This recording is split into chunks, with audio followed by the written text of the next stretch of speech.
खासदार साहेब, तुम्ही आज सोलापूर जिल्ह्यामध्ये आलेला आहात. कशा पद्धतीचा रिस्पॉन्स आपण पाहताय? खरं तर लोकसभेला चित्र जे आहे ते पूर्णतः पाहायला मिळालेलं आहे.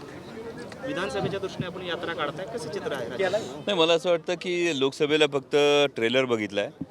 विधानसभेला तर आदरणीय विजयदादा मोहिते पाटलांच्या नेतृत्वाखाली, त्यांच्या मार्गदर्शनाखाली आदरणीय पवार साहेबांची जी जादू आहे, माननीय उद्धवसाहेब ठाकरे, राहुलजी गांधी यांची जी जादू आहे, सुशीलकुमार शिंदे साहेबांचं मार्गदर्शन, या सगळ्याचा चित्रपट हा तुम्हाला सोलापूर जिल्ह्यात बघायला मिळेल. जो प्रतिसाद दिसतोय, ज्या पद्धतीनं सगळ्यांची इच्छा आहे महाविकास आघाडीला घवघवीत यश हे सोलापूर जिल्ह्यात मिळणार, हे काळ्या दगडावरची रेघ आहे.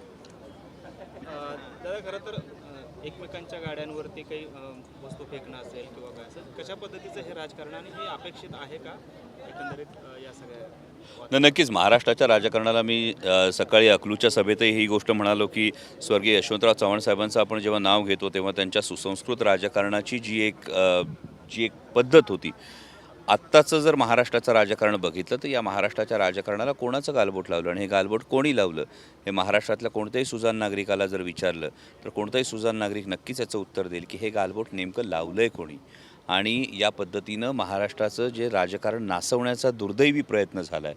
शेतकऱ्याची पोरं आहोत, त्यामुळं आढीतला नासका आंबा अगदी बाजूला काढला जातो आणि महाराष्ट्र नक्की हा नासका आंबा येत्या विधानसभा निवडणुकीत बाजूला काढेल. प्रदेशाध्यक्ष जयंत पाटील यांनी असं म्हणाले होते की अजितदादा जर या बाजूने असते तर मुख्यमंत्रीपदाचे दावेदार ठरले असते.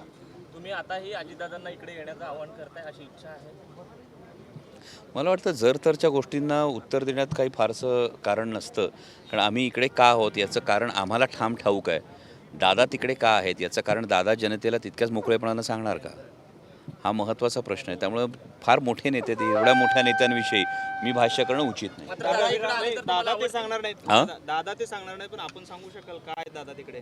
हो, इतक्या मोठ्या नेत्यांविषयी माझ्यासारख्या लहान कार्यकर्त्याने भाष्य करणं उचित नाही आहे. कारण आम्ही आपले साधे कपडे, आम्ही कुठल्याही रंगाचं जॅकेट बिकेट घालून मुद्दाम लोकांपुढे अचानक हसऱ्या चेहऱ्याने आम्ही जात नाही आहोत. आम्ही जसे आहोत तसेच जातो आणि आमच्यासारख्या लहान कार्यकर्त्यांनी इतक्या मोठ्या नेत्यांविषयी बोलू नये. असं म्हणालात की 2027 साली देशामध्ये चित्र वेगळं असेल, नक्की काय आपल्याला प्रतीत करायचं? नाही, आपण ही गोष्ट जर एकदा अत्यंत बारकाईनं जर याकडे पाहिली तर पावलातल्या पावलात न बघता सर्वसाधारण महाराष्ट्रातल्या जनतेनं, देशातल्या जनतेनं भारतीय जनता पक्षाचे उमेदवार सातत्यानं अबकी बार 400 पारचा नारा देत असताना त्यामागचा हेतू हा काही जणांच्या बोलण्यातून पटकन बाहेर आला आणि तो होता संविधानाच्या संदर्भामध्ये. काही भाजपच्या उमेदवारांनीच हे सांगितलं. यामध्ये 2027चा जो महत्त्वाचा मुद्दा आहे हा असा आहे की लोकसभा निवडणुकीच्या वेळी आपण पाहिलं की भारतीय जनता पक्षाच्याच काही उमेदवारांनी उत्साहाच्या भरात अबकी बार 400 पारचा जो नारा होता हा नारा का दिला गेला याचं कारण सांगितलं आणि ते म्हणजे संविधान बदलण्याच्या संदर्भातलं हे कारण होतं. भारतीय जनता पक्षाच्या उमेदवारांनी सांगितलं. आता जर आपण परिस्थिती पाहिली तर ही लढाई निम्मीच जिंकलेली आहे. कारण भारतीय जनता पक्षाच्या मार्गदर्शक तत्वांनुसार 75 नंतर मार्गदर्शक मंडळामध्ये त्यांची हे नेते जातात. माननीय पंतप्रधान नरेंद्रजी मोदी यांनी एक कार्यकाळ त्यांचा गाजवला आहे, परंतु 17 सप्टेंबर 2025 रोजी माननीय पंतप्रधान नरेंद्रजी मोदी हे 75 वर्षांचे पूर्ण होतील आणि मग त्यानंतर ते मार्गदर्शक मंडळात जाणार का, हा एक महत्त्वाचा प्रश्न. दुसरा एक महत्त्वाचा मुद्दा हा आहे की महामहिम राष्ट्रपतीजी द्रौपदीजी मुर्मू यांचा कार्यकाळ हा 2027ला संपणार आहे आणि मग जसं रशियाचे राष्ट्राध्यक्ष पुतीन साहेब यांच्याबरोबर माननीय पंतप्रधान मोदीजी यांची घनिष्ठ मैत्री ही आपण प्रत्येक वेळी पाहतो. म्हणजे काही नेते तर अंधभक्तीत एवढाही दावा करतात की रशिया आणि युक्रेनचं वॉरसुद्धा माननीय मोदीजींनी एका फोनवर थांबवलं.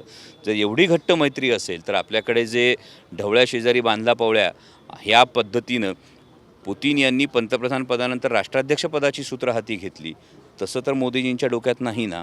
हाही प्रश्न फार महत्त्वाचा आहे आणि हा जर प्रश्न महत्त्वाचा असेल तर संविधानाच्या संदर्भातली काळजी ही 2027पर्यंत तशीच कायम राहते आणि त्यासाठी महाराष्ट्रामध्ये महाविकास आघाडी, महाराष्ट्रातल्या एकेका आमदाराचं महामहिम राष्ट्रपतीजींच्या निवडणुकीच्या वेळेचं मूल्य हे 175 आहे आणि त्यामुळे महाराष्ट्रातला प्रत्येक आमदार हा संविधानाच्या दृष्टीनं 2027चा विचार केला तर तितकाच महत्त्वाचा आहे, हे मला सांगणं. वक्फ बोर्डाचा जो निर्णय आहे, एक मिनिट. रवी राणा असं म्हणाले की जर मला नाही मत दिलं तर तुमचे जे 1,500 रुपये ते माघारी घेऊ. हे बघा, लाडकी बहीण योजनेला कोणाचाही विरोध नाही, विरोध असण्याचं कारण नाही, परंतु सातत्यानं महायुतीच्या आमदारांकडून मंत्र्यांकडून जी विधानं येत आहेत, या विधानांमुळे योजनेला विरोध नाही, पण योजना राबवण्यामागचा जो हेतू आहे हा महायुतीचा हेतू शुद्ध नाही. माझ्या माता भगिनींचा वापर हा निवडणुकीच्या दृष्टीनं मतं मिळवण्यासाठी होतोय का, हाच प्रश्न या सगळ्या विधानांमधून तयार होतो. माननीय आमदार रवी राणाजी काय म्हणाले, आम्हाला मतं दिली नाही तर आम्ही पैसे परत घेऊ. पैसे काही तुमच्या खिशातले देत नाही, यात जनतेच्या टॅक्सच्या पैशाचेच देतात. माननीय आमदार महेशजी शिंदे काय म्हणाले की स्क्रुटिनी ही विधानसभेच्या निवडणुकीनंतर होईल. म्हणजे आत्ता जर 100 बहिणींना हा लाभ आत्ता वाटत असेल तर स्क्रुटिनी झाल्यानंतर त्यातल्या 10च बहिणी उरल्या आणि बाकीच्या 90 गाळल्या, तर याची जबाबदारी कोण घेणार हे महायुतीचं सरकार सांगत नाही. माननीय उपमुख्यमंत्री अजितदादा काय म्हणत आहेत की ही योजना सुरू ठेवायची असेल तर आमच्या नावापुढचंच बटन दाबावं लागेल. त्यामुळे या योजनेचा जो हेतू आहे हा केवळ निवडणुकीत मतं मिळवणं एवढाच हेतू आहे. इतकी दुर्दैवी योजना बहिणींसाठी, म्हणजे आपल्याकडे जी परंपरा आहे बहिणीसाठी भावाने काय करावं ही एक वेगळी परंपरा आहे. असं असताना ही योजना केवळ निवडणुकीत मतं मिळवण्यासाठीचा हा हेतू हा या आमदारांच्या विधानावरून स्पष्ट दिसतो. म्हणतायत की महाविकास आघाडीमध्ये ज्याची आमदार जास्त येतील त्याचा मुख्यमंत्री होईल.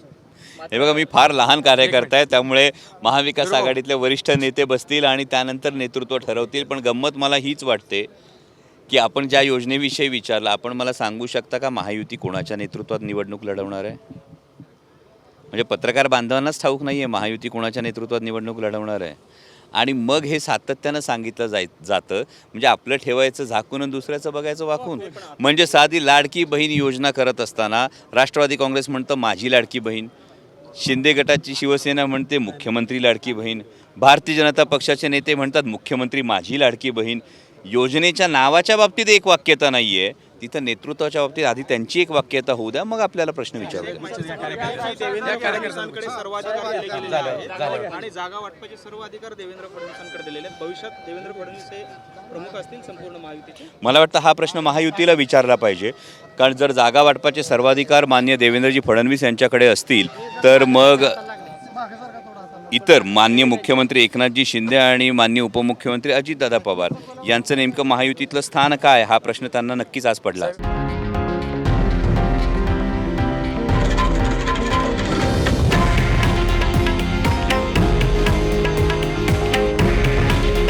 हे आहे देशातील नंबर 1 न्यूज नेटवर्क आणि आपण पाहत आहात TV9 मराठी.